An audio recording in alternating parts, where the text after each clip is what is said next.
Okay, it's going. Recording. Alright. Yeah, wait a second. No, everybody's dark. There. Okay, now we're good. Alright. I had to change the white balance. Okay. So this is Qubits group doing our project for video. And we're just going to launch right into it. What are some of the things you guys have learned so far? We'll have to introduce ourselves. That's true. My name is Adam Henry.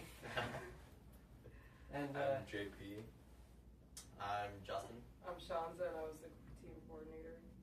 I'm Titila Shoni. I'm working on I'm coding, which I've been doing for the past 2 projects. It's getting more fun and more tedious because the more the semester goes, the more busy, lesser time to work with, but more things to learn, new things to learn. You move around, and what the Megan Law does, thinking when you learn those things is just learning for learning's sake, but now you have to use them in your coding, like translating some formats in other form. okay.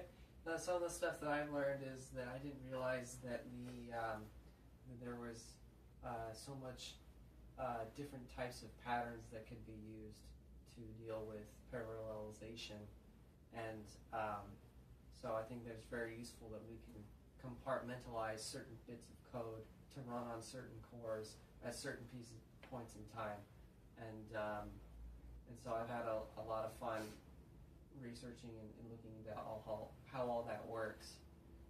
Yeah, I've been doing the parallel programming and bouncing off of what Adam was talking about. In this assignment, we specifically learned how to assign certain variables to be private or shared in the parallelization. We also learned a new pragma, the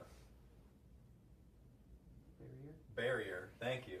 Just totally blanked out. The barrier pragma, which allows you to sort of make a stop in your code where all the lines before the barrier will run so that threads and processes can catch up, and then at that barrier point it'll stop, or it'll get everything to catch up at that point and then run the following code. So is that like a join, or everything's getting joined together? Exactly. That's the pausing and joining point in Okay. the code.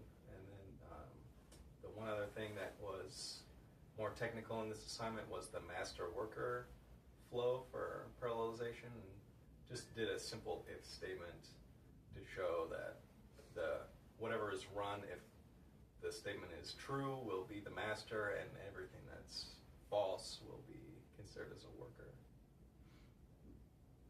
Yeah, for this project, I learned that 2 statements can only run in parallel if they are completely independent of each other, and that there are different types of dependencies for statements, which are true dependency, anti-dependency, and output dependency. Also, I worked on the report for this project.